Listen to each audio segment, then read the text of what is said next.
Król Hiszpanii Filip VI spotkał się w Pekinie z przywódcą Chin Xi Jinpingiem. Przywódcy potwierdzili bardzo dobre relacje między dwoma krajami. Xi nazwał króla dobrym przyjacielem narodu chińskiego i zaproponował pogłębienie partnerstwa strategicznego w obliczu złożonej sytuacji międzynarodowej. Podczas wizyty podpisano 10 umów dwustronnych w dziedzinie gospodarki, kultury i technologii. Jedno z porozumień ma ułatwić hiszpańskim firmom dostęp do chińskiego rynku.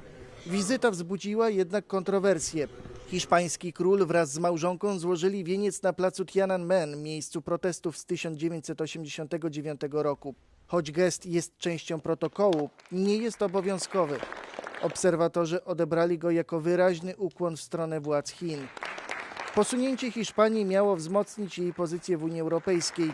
W Brukseli inicjatywa została jednak uznana za nadmiernie autonomiczną.